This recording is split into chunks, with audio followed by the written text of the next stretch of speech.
Welcome to Crash the Party. I'm Rick Drogo. This is episode 11. Today we are learning about political vocabulary.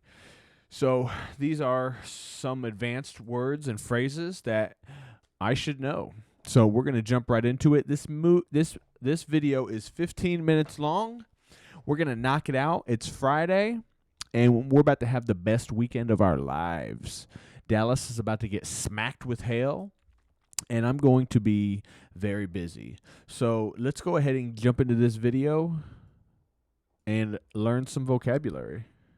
This is a bipartisan video to help you build your vocabulary with some advanced political words and phrases. And let's just start with that word right there, bipartisan.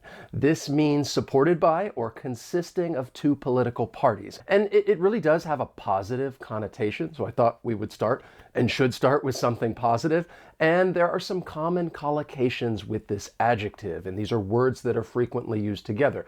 So you might hear somebody talk about bipartisan support, or a bipartisan agreement, a bipartisan vote, or even a bipartisan committee. Speaker Kimball Hoekstra has promised a bipartisan effort to amend the legislation and get it passed. Number one, we need to reform, but we can't do it without bipartisan support. The president will announce a major bipartisan agreement in the State of the Union. Now, if you are someone who enjoys building your vocabulary on a variety of topics like politics and many others, then please subscribe to the channel, turn on notifications, that way I can become your teacher. My name is Wes, the channel is Interactive English. It's all about trying to help you reach your fluency goals. And if you subscribe, I'm not just going to treat you like any old other subscriber. I'm actually going to listen to you. I'm going to try to answer to you, and I will treat you as though you were one of my constituents. And that is the next word that I want to talk to you about, constituent. This is basically a voter, or a person who can vote in a particular area of the country. And the opposite of a constituent, or I guess it would be the opposite, would be a representative. A representative represents voters, or they represent their constituents. And sometimes you may hear these words used in the same sentence. So I could say the representatives in Washington will have to go home and answer to their constituents. You're asking us to abandon a man who's inspired millions of our constituents. Try to repair the damage done to my beloved family and my esteemed constituents. Then we have incumbent. This is a person who has or had a particular official position. So in the United States, which is where I'm from, there are really two people who are running for an elected government position, and that's a Democrat and a Republican. And typically, one person is the new candidate and the other person is the incumbent. And in those situations, the incumbent definitely has the advantage. And when an incumbent retires, then there would just be two new candidates. But the incumbent is the person who is in office now. Breaking news out of North Carolina. Democratic incumbent Cam Brady getting a run for his money by newcomer Marty Huggins. The next word, it's a negative one, and that is demagogue. Now, you may use this word in other contexts outside of politics, but I think often it is used to talk about a politician. So this is a person, especially a politician, who really gets support by exciting the emotions of ordinary people rather than by having good or morally right ideas. So this is how weird things are in the US, because each side may accuse the other of being a demagogue. People on the left may accuse Trump of being a demagogue. People on the right may accuse Biden of being a demagogue. And this is just the time that we live in. Your leadership has raised the stakes of hate to a level where we can no longer separate the demagogue from the truly inspired. Then there's a word that is used a lot nowadays, and that is the adjective polarized. This word really just means divided, but specifically divided into two opposing groups. And you will certainly come across this adjective if you are listening to the news or reading a newspaper, because people might talk about an issue that has become polarized, or just saying that people nowadays are polarized. So look for it, listen for it. You will certainly come across this word. We're more polarized now than ever.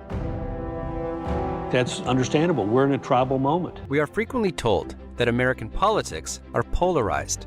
On the right, Republicans work together with other Republicans. And on the left, Democrats work with other Democrats. Then there's filibuster. This refers to a long speech in order to delay or prevent a law from being made or passed. And you can use this as a verb or a noun. So to filibuster something, I could say I plan to filibuster the proposed legislation. Or as a noun, a filibuster, I started a filibuster to stop the proposed legislation. So in the US, this is just a legislative technique to stall or stop voting on something. And in order to give you a better idea as to how this word is used in context, I have some news headlines for you. State senators filibuster ahead of legislative deadline. Filibuster returns to Nebraska legislature over bill targeting fentanyl crisis. Senator Jeff Merkley on how to fix the filibuster, because yeah, it's a little screwy, it's kind of broken, and here are some more examples because I love giving you a variety. Article 7, Section 3 allows for a citizen filibuster. If I stand here and refuse to yield my time, you are prohibited from voting on the bill. Let the filibustering begin. Next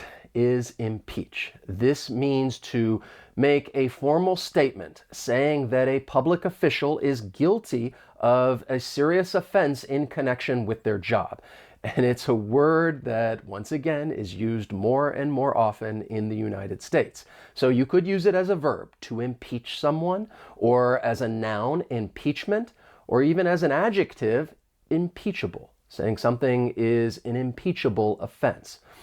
And I want you to keep in mind that impeachment is a political process. You're not really going to go to jail, but you may lose your job. So now for a little trivia.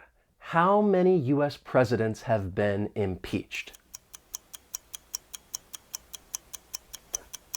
I'll tell you the answer is 3. And you may be able to think of 2 of the 3. Well, the first one is Trump, who was twice impeached, once in 2019 and again in 2021. Bill Clinton was impeached in 1998, and then Andrew Jackson was impeached in 1868. And of the presidents who were impeached, none of them were convicted. So I pretty much ran the place into the ground after 2 months and got impeached. I changed my vote. I vote to impeach. Me too. I still have loyalty to my party, Tom. And where's their loyalty? They were going to impeach you. Then we have referendum. This is a vote in which all people in a country or area are asked to give their opinion about or decide an important political or social question. And this noun may be followed by the preposition on. So in the US, in some states, there may be a referendum on marijuana legalization, or a referendum on abortion, or a referendum on school boards.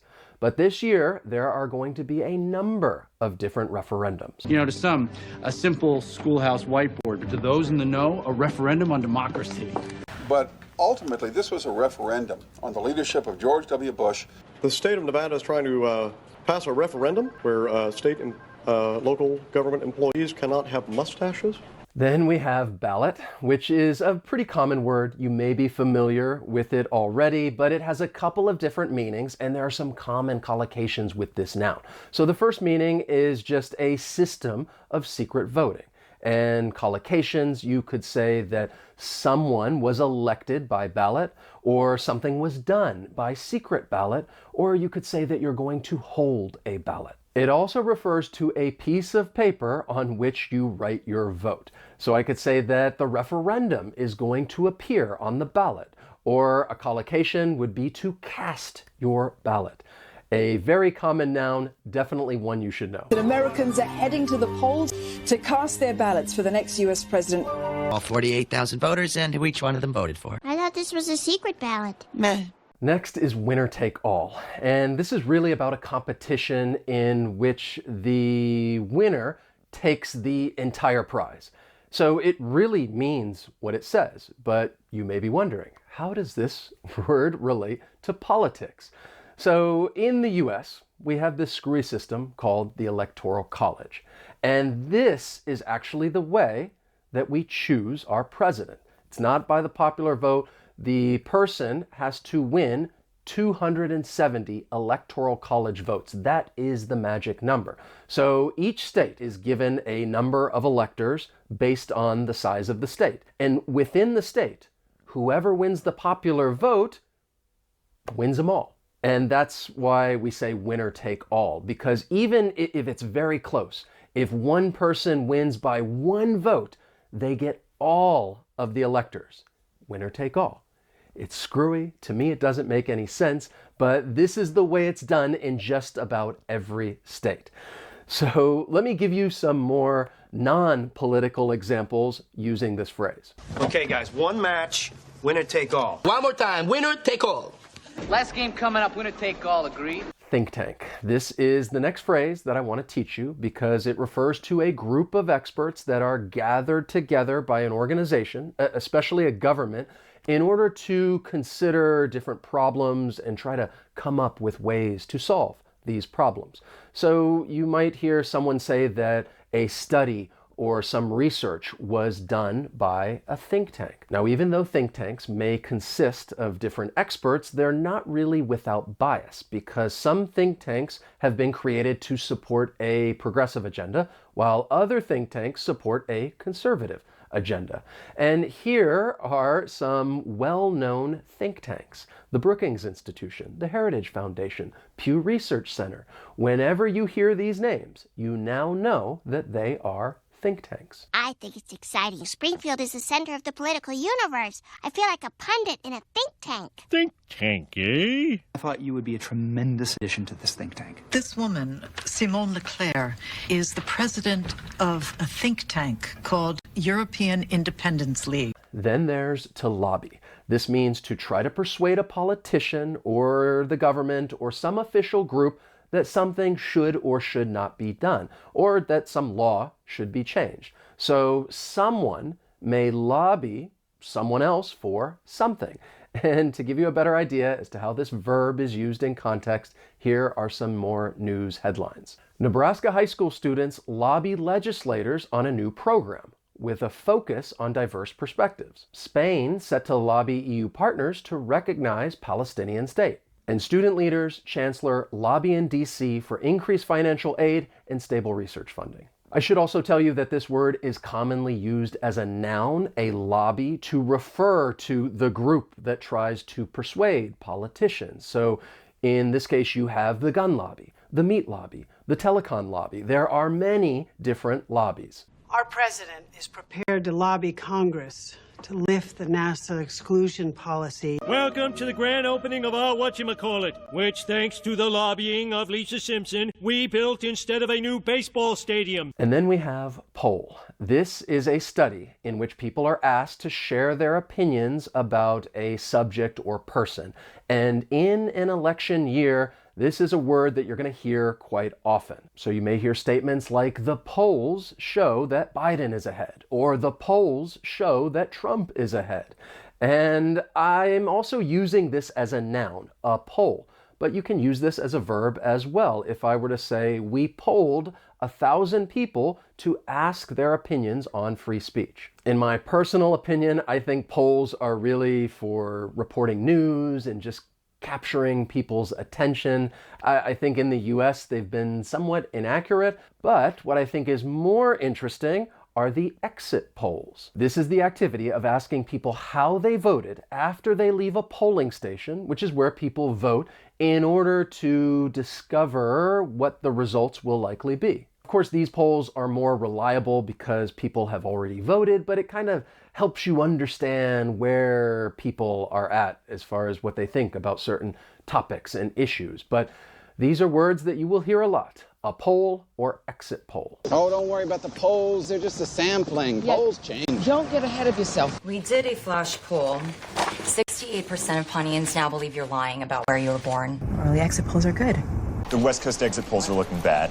And now for a little review, because of course, I am going to lobby you to watch another video lesson.